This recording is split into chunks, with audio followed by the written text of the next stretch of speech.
മാത്രം ഞാൻ കടന്നുപോയത്. മറ്റൊരു കാര്യം പറയുകയാണെങ്കിൽ എല്ലാ പ്രമാണങ്ങളും മദ്യം നിരോധിക്കുന്നുണ്ട്. സൂറ മാഇദ ആയത്ത് 90 പറയുന്നു, സത്യവിശ്വാസികളെ, നിങ്ങൾ വിജയം പ്രാപിക്കുന്നതിനു വേണ്ടി പിശാചിന്റെ ചീത്തപ്രവൃത്തികളായ മദ്യവും ചൂതാട്ടവും പ്രതിഷ്ഠകളും പ്രശ്നം വെച്ച് നോക്കലും വർജിക്കുക. ഇങ്ങനെ ഖുർആൻ മദ്യവും ചൂതാട്ടവും ബിംബാരാധനയും പ്രശ്നപരിഹാരങ്ങൾക്ക് വേണ്ടിയുള്ള പ്രശ്നം വെച്ച് നോക്കലും നിരോധിക്കുന്നു. ഇക്കാര്യങ്ങൾ എല്ലാ പ്രമാണങ്ങളും നിരോധിക്കുന്നുണ്ട്. മദ്യം മനുസ്മൃതി നിരോധിക്കുന്നുണ്ട്. അധ്യായം 9 വചനം 235, അധ്യായം 9 വചനം 238, അധ്യായം 11 വചനം 55, അധ്യായം 11 വചനം 94, അധ്യായം 7 വചനം 47 മുതൽ 50 വരെ, അധ്യായം 9 വചനം 225, അധ്യായം 11 വചനം 151. ഋഗ്വേദവും മദ്യം നിരോധിക്കുന്നുണ്ട്. പുസ്തകം 8 സൂക്തം 2 മന്ത്രം 12, പുസ്തകം 8 സൂക്തം 21 മന്ത്രം 14. ബൈബിളും മദ്യം നിരോധിക്കുന്നുണ്ട്. പഴയ നിയമ സങ്കീർത്തനങ്ങളിലെ അധ്യായം 20 വചനം 1 പറയുന്നു, വീഞ്ഞ് പരിഹാസിയും മദ്യം കലഹക്കാരനുമാകുന്നു, ലക്കുകെട്ട് നടക്കുന്ന ആരും ജ്ഞാനിയാകില്ല. എഫെസ്യർക്ക് എഴുതിയ ലേഖനത്തിലെ അധ്യായം 5 വചനം 18 പറയുന്നു, വീഞ്ഞു കുടിച്ച് മത്തരാകരുത്, അതിനാൽ ദുർനടപ്പുണ്ടാകുമല്ലോ. സൂറ മാഇദയിലെ ആയത്ത് 90 നിരോധിക്കുന്ന മറ്റൊരു കാര്യം ചൂതാട്ടമാണ്. ചൂതാട്ടം ഹിന്ദു പ്രമാണങ്ങൾ നിരോധിക്കുന്നുണ്ട്. ഋഗ്വേദം പുസ്തകം 10 സൂക്തം 34 മന്ത്രം 3 മുതൽ 13 വരെ, മനുസ്മൃതി അധ്യായം 7 വചനം 47, മനുസ്മൃതി അധ്യായം 7 വചനം 50, മനുസ്മൃതി അധ്യായം 9 വചനം 221 മുതൽ 228 വരെ, മനുസ്മൃതി അധ്യായം 9 വചനം 258. ചൂതാട്ടം മാത്രമല്ല, പ്രശ്നം വെച്ച് നോക്കലും മനുസ്മൃതി നിരോധിക്കുന്നുണ്ട്. അധ്യായം 9 വചനം 258 മുതൽ 262 വരെ. ചൂതാട്ടവും പ്രശ്നം വെച്ച് നോക്കലും ബൈബിളും നിരോധിക്കുന്നുണ്ട്. യെശയ്യാവ് പുസ്തകത്തിലെ അധ്യായം 65 വചനം 11-12. ഖുർആൻ 4 സ്ഥലങ്ങളിൽ നിരോധിക്കുന്ന മറ്റൊരു സമാന കാര്യമുണ്ട്. സൂറ ബഖറയിലെ ആയത്ത് 173, സൂറ മാഇദയിലെ ആയത്ത് 3, സൂറ അൻആമിലെ ആയത്ത് 145, സൂറ നഹ്ലിലെ ആയത്ത് 115 എന്നിവ പറയുന്നത്, ഹുർമത് അലൈക്കുമുൽ മൈതതു വദ്ദമു വലഹ്മുൽ ഖിൻസീർ വമാ ഉഹില്ല ലിഗൈരില്ലാഹി ഫബിൻ ഫുഫൂഡ. ശവം, രക്തം, പന്നിമാംസം ദൈവനാമത്തിലല്ലാതെ അറുക്കപ്പെട്ടത് എന്നിവ വർജിക്കണമെന്നാണ്. ഇങ്ങനെ ഖുർആനിൽ 4 സ്ഥലങ്ങളിൽ പന്നിമാംസം നിരോധിക്കുന്നുണ്ട്. പന്നിമാംസം ഹിന്ദു പ്രമാണങ്ങളിലും നിരോധിക്കുന്നുണ്ട്. മനുസ്മൃതിയിലെ അധ്യായം 5 വചനം 19 ബ്രാഹ്മണരായി പിറന്നവർക്കൊക്കെ പന്നിമാംസം നിരോധിക്കുന്നത്. വിഷ്ണുസൂത്രയിലെ അധ്യായം 5 വചനം 49 പറയുന്നത്, പന്നിമാംസം വിൽക്കുന്നവന്റെ കൈയും കാലും വെട്ടിക്കളയണമെന്നാണ്. പന്നിമാംസം വിൽക്കുന്നവന്റെ കൈയും കാലും വെട്ടിക്കളയാൻ ഖുർആനോ ഹദീസോ പറയുന്നില്ല. പക്ഷെ വിഷ്ണുസൂത്രയിലെ അധ്യായം 5 വചനം 49 പറയുന്നത് കൈയും കാലും വെട്ടിക്കളയാനാണ്. പന്നിമാംസം ബൈബിളിലും നിരോധിക്കുന്നുണ്ട്. ലേവ്യ പുസ്തകത്തിലെ അധ്യായം 11 വചനം 7-8 പറയുന്നു, പന്നി കുളമ്പ് പിളർന്നതായി കുളമ്പ് 2 പിരിഞ്ഞിരിക്കുന്നത് തന്നെയെങ്കിലും അയവിറക്കുന്നതല്ലായകയാൽ അത് നിങ്ങൾക്ക് അശുദ്ധം. ഇക്കാര്യം തന്നെ ആവർത്തന പുസ്തകത്തിലെ അധ്യായം 14 വചനം 8 പറയുന്നു, പന്നി അത് കുളമ്പ് പിളർന്നതെങ്കിലും അയവിറക്കുന്നില്ല, അത് നിങ്ങൾക്ക് അശുദ്ധം. ഇവയുടെ മാംസം ഭക്ഷിക്കരുത്, പിണം തൊടുകയുമരുത്. ഇക്കാര്യം തന്നെ ആവർത്തന പുസ്തകത്തിലെ അധ്യായം 65 വചനം 2 മുതൽ 5 വരെ പറയുന്നുണ്ട്. ദൈവമല്ലാത്തവർക്ക് ബലി നൽകുന്നതും പന്നിമാംസം ഭക്ഷിക്കുന്നതുമാണ് ഈ വചനം നിരോധിക്കുന്നത്. കൂടുതൽ അറിയാൻ ആഗ്രഹമുള്ളവർ ക്രൈസ്തവത ഇസ്ലാം പരസ്പര സാമ്യതകൾ എന്ന CD കാണുക. സമാനമായ മറ്റൊരു പ്രധാന കാര്യമാണ് വസ്ത്രധാരണ. ഖുർആനും ഹദീസും വസ്ത്രധാരണത്തെക്കുറിച്ച് കൽപ്പിക്കുന്നുണ്ട്. പുരുഷന്മാർ പൊക്കിളിനും കാൽമുട്ടിനും ഇടയിലുള്ള ഭാഗങ്ങൾ മറച്ചാൽ മതിയെങ്കിൽ സ്ത്രീകൾ മുൻകൈകളും മുഖവും ഒഴിച്ചുള്ള മറ്റെല്ലാ ഭാഗങ്ങളും പൂർണ്ണമായും മറച്ചിരിക്കണം. ചില പണ്ഡിതരുടെ അഭിപ്രായത്തിൽ സ്ത്രീകൾ പൂർണ്ണമായും മറച്ചു നടക്കണം. വസ്ത്രത്തെക്കുറിച്ചുള്ള മറ്റൊരു കൽപ്പനയാണ് അത് ഇറുകിയതായിരിക്കരുതെന്ന്. 3 അതൊരിക്കലും സുതാര്യമായിരിക്കരുത്.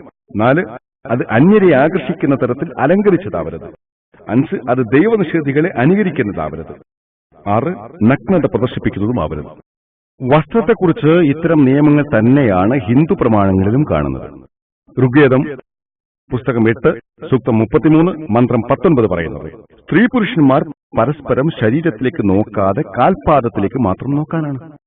കൂടാതെ ഋഗ്വേദം പുസ്തകം 10 സൂക്തം 85 മന്ത്രം 30 പറയുന്നത്, സ്ത്രീയെപ്പോലെ ശരീരം മുഴുവനും മറച്ചു നടക്കുന്ന പുരുഷൻ വിഡ്ഢിയാണെന്നാണ്. വസ്ത്രധാരണത്തെക്കുറിച്ച് ഇത്തരം കൽപ്പനകൾ തന്നെയാണ് പഴയ നിയമത്തിലും പുതിയ നിയമത്തിലും കാണുന്നത്. ആവർത്തന പുസ്തകത്തിലെ അധ്യായം 22 വചനം 5 പറയുന്നു, പുരുഷൻ ധരിക്കേണ്ട വസ്ത്രം സ്ത്രീയും സ്ത്രീ ധരിക്കേണ്ട വസ്ത്രം പുരുഷനും ധരിക്കരുത്. അങ്ങനെ ചെയ്യുന്നവരൊക്കെയും നിന്റെ ദൈവമായ യഹോവയ്ക്ക് വെറുപ്പാകുന്നു. തിമോത്തിയോസിൻ എഴുതിയ 1-ാം ലേഖനം അധ്യായം 2 വചനം 9 പറയുന്നു, അവണ്ണം സ്ത്രീകളും യോഗ്യമായ വസ്ത്രം ധരിച്ച് ലജ്ജാശീലത്തോടും സുബോധത്തോടും കൂടി തങ്ങളെ അലങ്കരിക്കണം. പിന്നിയ മുടി, പൊന്ന്, മുത്ത്, വിലയേറിയ വസ്ത്രം എന്നിവ കൊണ്ടല്ല. ദൈവഭക്തിയെ സ്വീകരിക്കുന്ന സ്ത്രീകൾക്ക് ഉചിതമാകും വണ്ണം സൽപ്രവൃത്തികളെ കൊണ്ടത്രേ അലങ്കരിക്കേണ്ടത്. കൊരിന്ത്യർ എഴുതിയ 1-ാം ലേഖനം അധ്യായം 11 വചനം 5-6 പറയുന്നു, മൂടുപടമില്ലാതെ പ്രാർത്ഥിക്കുകയോ പ്രവചിക്കുകയോ ചെയ്യുന്ന ഏതു സ്ത്രീയും തന്റെ തലയെ അപമാനിക്കുന്നു. അതവൾ ക്ഷൗരം ചെയ്യിച്ചതുപോലെയാണല്ലോ. സ്ത്രീ മൂടുപടമിടുന്നില്ലെങ്കിൽ മുടി കത്രിച്ചു കളയട്ടെ. പക്ഷെ ഖുർആനിലോ ഹദീസിലോ തല മറക്കുന്നില്ലെങ്കിൽ കൂടി കത്രിച്ചു കളയണമെന്ന് പറയുന്നില്ല. അതായത് ഖുർആനേക്കാൾ കർശനമായാണ് ബൈബിൾ പറയുന്നത് തലമറക്കാത്ത പെണ്ണിന്റെ മുടി കത്രിച്ചു കളയണമെന്ന്. നമ്മൾ വിശകലനം ചെയ്യുകയാണെങ്കിൽ സ്ത്രീകൾക്ക് ഖുർആൻ നിർദ്ദേശിക്കുന്ന പരിഷ്കാരം തന്നെയാണ് ഹിന്ദു പ്രമാണങ്ങളിലും ക്രിസ്ത്യൻ പ്രമാണങ്ങളിലും ജൂത പ്രമാണങ്ങളിലും നിർദ്ദേശിക്കുന്നത്. പ്രമാണങ്ങൾ കൽപ്പിക്കുന്ന ഇത്തരത്തിലുള്ള കർശനമായ നിർദ്ദേശങ്ങൾ 100% പാലിക്കേണ്ടതുണ്ട്. ഒരാൾക്ക് മുസ്ലിമാകാനോ ഹിന്ദുവാകാനോ യഹൂദിയാകാനോ ക്രിസ്ത്യനാകാനോ സാധിക്കണമെങ്കിൽ. ഇക്കാരണത്താലാണ് ഞാൻ പറയുന്നത്, ഒരു യഹൂദിക്ക് താൻ ഒരു യഹൂദിയാണെന്ന് പറയാൻ സാധിക്കണമെങ്കിൽ അയാൾ ഏകദൈവത്തിൽ മാത്രം വിശ്വസിക്കുകയും യേശുക്രിസ്തു പ്രവാചകനാണെന്ന് അംഗീകരിക്കുകയും ചെയ്യേണ്ടതുണ്ട്. യേശുക്രിസ്തുവിന്റെ അധ്യാപനങ്ങൾ കൃത്യമായി പാലിക്കുന്നവനെയാണ് ക്രിസ്ത്യാനി എന്ന് പറയുന്നത്. ബൈബിൾ പറയുന്ന കാര്യങ്ങൾ മിക്ക മുസ്ലിങ്ങളും പാലിക്കുന്നുണ്ട്, പക്ഷെ ബഹുഭൂരിപക്ഷം ക്രിസ്ത്യാനികളും പാലിക്കുന്നില്ല. അക്കാരണത്താൽ ക്രിസ്ത്യാനികളെക്കാൾ നല്ല ക്രിസ്ത്യാനികൾ മുസ്ലിങ്ങളാണ്. യേശുക്രിസ്തുവിനെ ദൈവമായി സങ്കല്പിക്കുന്നവരെയാണ് ക്രിസ്ത്യാനി എന്ന് പറയുന്നതെങ്കിൽ ഞാൻ ഒരിക്കലും ഒരു ക്രിസ്ത്യാനിയല്ല. കാരണം യേശുവിനെ ദൈവമായി ഞാൻ ആരാധിക്കുന്നില്ല. അദ്ദേഹം ദൈവത്തിന്റെ വളരെ ശക്തനായ ഒരു പ്രവാചകനായി ഞാൻ ആദരിക്കുകയാണ് ചെയ്യുന്നത്. ഇന്ത്യയിൽ ജീവിക്കുന്ന എല്ലാവരും ഭൂമിശാസ്ത്രപരമായി ഹിന്ദുക്കളാണ്. അങ്ങനെ നോക്കിയാൽ ഇന്ത്യക്കാരനായ ഞാനും ഒരു ഹിന്ദുവാണ്. അറബികളാണ് ഇന്ത്യക്കാരെ ഹിന്ദുക്കളെന്ന് വിളിച്ചത്. ഇപ്പോഴും വിളിക്കുന്നത് ഹിന്ദി എന്നാണ്. അറബികൾ ഇന്ത്യയിൽ പ്രവേശിക്കുന്നതിന് മുൻപ് ഹിന്ദു എന്ന പ്രയോഗം ഹിന്ദു പ്രമാണങ്ങളിൽ എവിടെയുമില്ല. സ്വാമി വിവേകാനന്ദന്റെ അഭിപ്രായത്തിൽ ഹിന്ദു എന്നതിന്റെ യഥാർത്ഥ പ്രയോഗം വേദാന്തി എന്നാണ്. വേദങ്ങൾ അനുസരിക്കുന്നവനെയാണ് വേദാന്തി എന്ന് പറയുന്നത്. ഖുർആനും വേദങ്ങളും ഒരുപോലെ കൽപ്പിക്കുന്ന കാര്യങ്ങൾ പരിഗണിച്ചാൽ ഞാനും ഒരു വേദാന്തിയാണ്. മതങ്ങൾ തമ്മിൽ താരതമ്യം ചെയ്യുമ്പോൾ ഇന്നത്തെ ജനങ്ങൾ എന്താണോ കാട്ടിക്കൂട്ടുന്നത് അത് വെച്ചല്ല നമ്മൾ താരതമ്യം ചെയ്യേണ്ടത്. നമ്മൾ തമ്മിൽ സംസാരിക്കുമ്പോൾ ഞാൻ എന്റെ പ്രവൃത്തികൾ ന്യായീകരിക്കുന്നു, നിങ്ങൾ നിങ്ങളുടെ പ്രവൃത്തികൾ ന്യായീകരിക്കുന്നു. അവസാനം എല്ലാ മതങ്ങളും തുല്യമാണെന്ന് സമ്മതിക്കുന്നു.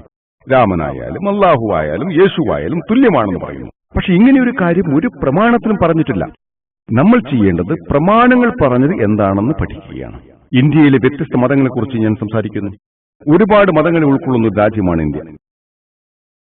അങ്ങനെയുള്ള ഒരു രാജ്യത്ത് ഇസ്ലാമിനെക്കുറിച്ച് സംസാരിക്കുമ്പോൾ അമുസ്ലിം സുഹൃത്തുക്കളൊക്കെ പിണങ്ങിപ്പോകുമെന്നാണ് ചിലർ ധരിക്കുന്നത്. അങ്ങനെ ആരും പിണങ്ങിപ്പോകാറില്ല. അല്ലാതെ പിണങ്ങിപ്പോകുന്നതിൽ അമുസ്ലിങ്ങൾ മാത്രമല്ല മുസ്ലിങ്ങളുമുണ്ട്.